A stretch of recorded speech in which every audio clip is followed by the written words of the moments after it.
Então, muito boa noite, bem-vindos a mais uma edição do Sala Privada de hoje. Já sabe, Sala Privada abre as portas todas as sextas-feiras, às 22 horas. Comigo está sempre a Isabel Amorim. Hoje vamos falar de um tema, como é que nós chamamos ao tema de hoje? Vamos viver juntos? Vamos viver juntos, exatamente. Boa noite. Sim, hoje vamos falar do desafio de ir viver juntos, deste desafio que se coloca a muitos casais, alguns mais jovens, outros já mais crescidos, já mais adultos, mas que não deixa de ser sempre um grande desafio. Aquela questão de, será que já está na altura? Será que já estamos nesse ponto da relação em que faz sentido estarmos a partilhar o mesmo espaço? É mesmo esta a pessoa certa, não é? Será que é mesmo esta a pessoa? E se não der certo, o que é que vai acontecer connosco? Portanto, colocam-se aqui muitas questões. Pronto, é óbvio que muitas vezes o primeiro passo é perceber se existe estabilidade não é? Para as pessoas saírem de casa dos pais, se existe estabilidade financeira, não é? E depois, quando existe essa estabilidade, pensar, ok, estamos nesse ponto da relação, então vamos. E existe aqui alguma ansiedade nesta primeira fase de, será que o outro também sente que está na altura? Quando eu lhe colocar esta questão, quando eu o convidar a viver comigo, porque muitas vezes, cada vez mais na atualidade, as pessoas não casam. Não é o primeiro passo casar, é muito frequente nos jovens, é mais normal que as pessoas vão viver juntas e após algum tempo de viverem juntas, algumas lá decidem casar. Exato. Até há muitos casamentos que agora ocorrem em junção com o batizado do primeiro filho, por exemplo. Exatamente. Isso é cada vez mais frequente. E eu até acho que é uma forma bonita de celebrar a união do casal. Sim, acho que sem sim. dúvida. Acho que acima de tudo devemos respeitar a decisão de cada um e cada pessoa sabe se faz sentido casar, se não faz sentido. Mas não é muito fácil ainda para algumas gerações aceitar que os filhos saem de casa para viver juntos. Para as pessoas, muitas vezes isto é um período de teste, não é? Vamos ver se a relação realmente funciona quando estivermos numa mesma casa. Mas traz muita ansiedade o momento de lá estar, de convidar, como eu dizia, pelo receio de que a outra pessoa diga, não estou preparada. Exatamente. E isto pode levar até à ruptura da relação por perceber que querem coisas diferentes, que sentem coisas diferentes, não é? Que estão em caminhos diferentes. Portanto, há um desafio, não é? E quando é aceite de, ok, vamos viver juntos, surgem outros desafios, não é? Depois de ser aceita a ideia, os desafios o entusiasmo de procurar uma casa, não é? Que é algo normalmente entusiasmante, mas depois chegar a um acordo, não é? Onde é que vai ser a nossa casa, não é? Como é que vai ser a nossa casa? Mais perto dos teus pais, mais perto dos meus. Ou mais perto do meu trabalho, ou mais perto do teu, por exemplo, todas essas questões. Mas aí nessa zona é mais cara, então vamos tentar por aquela. Mas naquela zona eu não gosto, porque não gosto dos arredores, ou porque não gosto, não é? Da vizinhança. Porque fica muito mais longe do meu trabalho e gasto muito mais em scooters, não é? Por aí Ou fora. Tem que apanhar não sei quantos autocarros ou mais não sei o quê, sim. Tudo isso são desafios que levam aqui a muita discussão no casal até conseguirem chegar a um consenso e até conseguirem encontrar realmente a casa que satisfaz todas as necessidades. Além da enorme barreira que surge neste momento, que são normalmente estes jovens que iniciam uma vida, procuram inicialmente uma casa para arrendar e as rendas estão extremamente altas, não é? Sim, nesta altura do campeonato então nem se fala. E quando os jovens começam a fazer contas, já percebem-se que se calhar o ordenado vai ser praticamente para a renda e que pouco vai sobrar ali para pagar a prestação do carro ou para, não é? Ou para fazer a vida, ou para o combustível e portagens e para a alimentação do dia-a-dia, não é? Coisas muito básicas. As coisas vão ficar ali resvés, não é? Muito resvés, claro. Portanto, são várias as entraves que surgem quando um casal decide fazer isto, decide dar este passo, não é? Dar este passo que é um passo bonito na relação. Agora, além de ser muito bonito e além de ser um passo que traz esta possibilidade aos casais de estarem mais tempo juntos, de terem a sua privacidade, de terem o seu espaço, de construírem aqui novas rotinas, novos rituais próprios deles e de ao mesmo tempo terem aqui um espaço quase de uma construção, não é? Porque é um projeto pessoal que as pessoas muitas vezes têm de viver com alguém, construir uma família, e as pessoas muitas vezes por darem este passo já sentem, ok, já estou a caminhar para, não é? Já estou no sentido de um objetivo que eu tenho de construir uma família, por isso já estou a viver junto, já estou a avançar, e isto traz realização pessoal. Ao mesmo tempo traz também aqui muitas mudanças nos vários hábitos de vida, nos vários estilos de vida que as pessoas têm e em todas as coisas que antes eram suportadas na família de origem e que passam a ser suportadas por esta relação. Ou seja, ao haver o afastamento então dos progenitores, não é? Dos pais, passam a ter que gerir um tempo para estar com eles, não é? Muitas vezes. Então este casal que está recentemente a viver junto passa a ter que incluir na sua semana um momento ida para os pais, exatamente, que pode não ser semanal, dependendo da distância à questão das famílias de origem ou da relação que existe previamente, não é?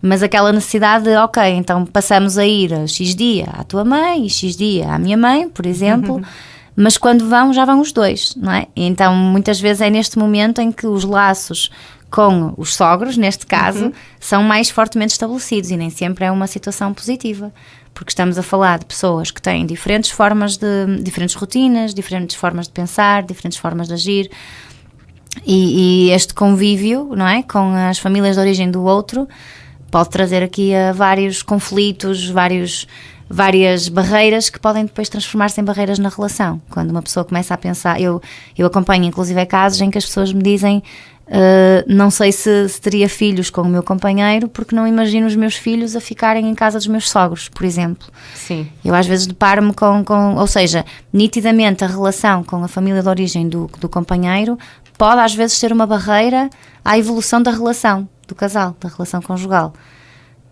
por esta impossibilidade de projetar um futuro e uma família a ter que conviver com aquelas pessoas. Muitas vezes eu ouço frases até às vezes um bocado duras de não consigo estar com aquelas pessoas, não me sinto bem junto daquelas pessoas, não gosto, não me identifico com elas, não consigo estar a tarde toda sentada à mesa, para mim há muito mais a fazer num domingo, por exemplo. Exatamente, não é? Sim, sim. E ouço este tipo de frases, ouço com muita frequência, não é muito fácil de lidar com estas dificuldades nestes casais jovens.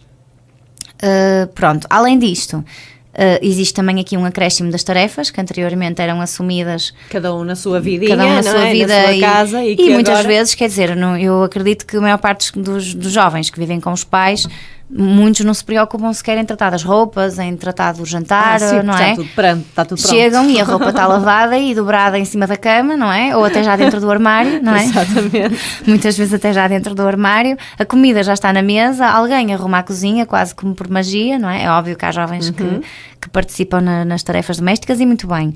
Mas também há os jovens que é quase sentar e pôr as pernas debaixo da mesa, não é? Exatamente. Como se diz, comer e já está. E podem sair a seguir para ir ter com a namorada, lá está. Exato. A partir do momento em que vão viver juntos, isto deixa de acontecer, não é? Eles têm que tratar das próprias roupas, eles têm que, não é? Tratar de cozinhar, de arrumar a cozinha. Existe também aqui o desafio de desenvolver novas competências, que eu acho que isto é um dos pontos positivos de viver juntos. É esta capacidade de desenvolverem uma autonomia, de aprenderem coisas novas pela necessidade que surgiu, não é? Que não existia e que passou a existir. Ao mesmo tempo, o afastamento das famílias de origem também vai trazer aqui um afastar deste vínculo, que nem sempre acontece, mas do vínculo dos pais. Há pessoas que são muito próximas dos progenitores, e ainda bem, não é? Eu acho que isso é positivo. E que podem sentir aqui algum afastamento e alguma sensação quase de vazio, ou de não terem ali alguém que lhes dá aquele carinho, aquela atenção, quando esta não é dada completamente na relação, não é? Por outro lado, também conheço casos em que as pessoas, por saírem de casa, passam a estar mais próximas dos pais, porque passam a precisar mais vezes de ligar para perguntar a determinada coisa. Olha, como é que se tira nódoas de não sei quê, por exemplo, e começam a sentir que a relação com os progenitores até se fortaleceu. Até porque muitas vezes as pessoas convivem diariamente, mas não significa que sejam momentos de qualidade. Sem dúvida. Muitas vezes até podem jantar diariamente com os pais, mas não serem momentos muito bons.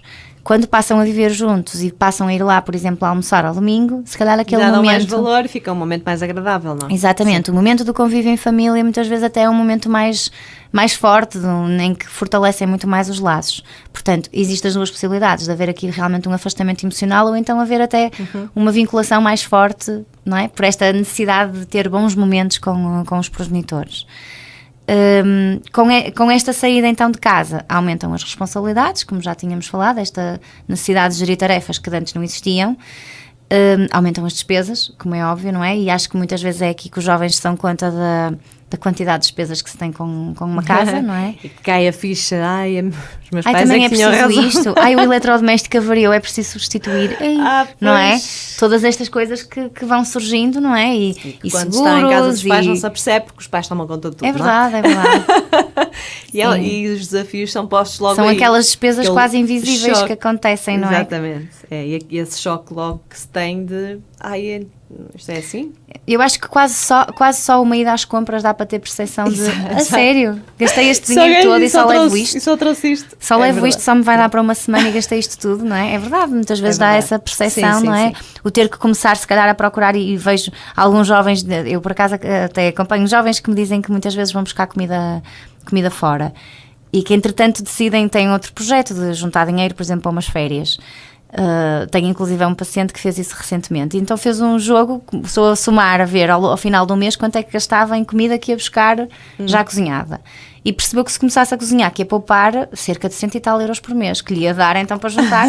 Fez esta jogada não é? E teve a percepção, não é? Porque muitas vezes os jovens, por não terem ainda a competência de cozinhar, de serem autónomos nessa questão, vão buscar fora, mas é importante que se deem conta se vão ser capazes de suportar isso muito tempo, não é? Porque é uma despesa crescida se for uma coisa diária, não é? Exatamente. Nada contra que se faça isso, não é? Mas se calhar no dia a dia há pessoas que não podem suportar essa despesa, não é? Não é fácil suportar.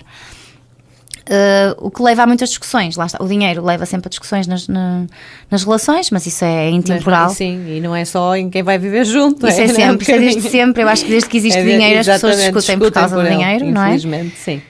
Ou porque lá está, muitas vezes uma pessoa, e quando lá está, vão viver juntos é que se dão conta de tu gastas esse dinheiro todo a arranjar as unhas por mês, por exemplo, e não vais é? Todas as semanas tens que ir ao cabeleireiro. Todas as semanas vais ao cabeleireiro, gastas isso tudo em depilação, gastas, por exemplo, não é? Porque já lhe está a sair não é? do orçamento que é deles, não é? Do casal. Dois, exatamente. Ou então, por exemplo, gastas isso tudo em apostas. Meu Deus, esse dinheiro é fundamental para pagarmos isto ou aquilo, exatamente. Não é? Ou vais outra vez sair com os teus amigos à noite, jantar outra vez fora e não sei o quê, mas então vais gastar mais 15 euros, não vês que se fizeres isso todas as semanas vai ser difícil, pronto, não é? Há aqui uma necessidade de ajustar o que são as necessidades do casal e de ajustar as despesas. E muitas vezes as pessoas sentem-se confrontadas com coisas que sentiam que era muito delas e que não estão disponíveis a abdicar, não é? E não gostam, não é? E geram conflitos, surgem aqui conflitos na relação. Assim como surgem imensos conflitos com a partilha das tarefas domésticas.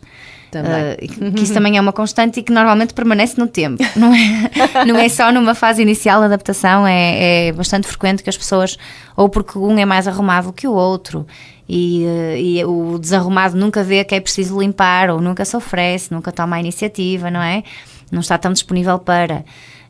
eu deparo-me até com casais em que dizem, e curiosamente tenho casais também em que a situação é inversa, em que são elas as desarrumadas e eles os arrumadinhos, sim, que dizem que é preciso ao sábado de manhã haver ali um momento para organizar a casa, e ela não percebe porque acham que ao sábado eu era passar os fins de semana todos fora, por exemplo, exatamente. não é? Isso também acontece. Mas é muito difícil, isto leva a que os casais tenham uma necessidade de comunicar sobre coisas que nunca comunicaram. Exatamente, é esse o desafio depois, não é? Porque nunca falaram destas coisas, são coisas que não havia necessidade. Cada um tinha a sua, não é? Vivia na sua forma, na sua casa, dos pais, exatamente. A maior parte das vezes. Ou quando algum deles vive sozinho e é outra pessoa que vem, ao fim e ao cabo, invadir o espaço. Que também isso acontece. Também é bastante frequente. Isso também acontece, não é? Alguém que já vive sozinho há bastante tempo e que já se habituou, mas que acha que está na altura de dar uma chave extra àquela pessoa e dizer, olha, agora, a partir de agora, em vez de ficares aqui 1 ou 2 noites por semana, porque é que não vens para cá viver, não é? E aí depois é outro desafio de perceber como é que funciona a outra pessoa naqueles momentos em que... Sem dúvida, porque depois há muitos hábitos, não é? Há muitos hábitos que as pessoas têm que são muito privados e alguns até que possam ser um bocado constrangedores, não é? E que a pessoa tem percepção, ok, eu não devia fazer isto, mas faço. Exato. Não é? Como, por exemplo, deixar a toalha molhada em cima da cama. Ok, não tem mal nenhum, a minha mãe depois tira de cima da cama e estende, não é? Por exemplo, não é? Ou deixar a minha roupa interior no chão espalhada, pronto, depois alguém vai apanhar e quando eu chegar logo do trabalho não está no chão. Só que quando vão viver juntos, como é um hábito de tal maneira instalado, as pessoas têm dificuldade em ocultar, até podem nas primeiras semanas andar ali muito certinhos para a causarem fazer um boa esforço, impressão. Não é? exatamente, fazer aquele esforço para causar boa impressão e depois... Mas depois, mais cedo ou mais tarde, acabam por mostrar estes hábitos menos agradáveis, não é? Exatamente. E a outra pessoa acaba por ter que cobrar o que não deveria acontecer e que aquela pessoa não consegue, é quase mais forte que ela. Exatamente, mas vamos guardar essa questão para a segunda e última parte do Sala Privada. Vamos fazer um curto intervalo, voltamos já a seguir.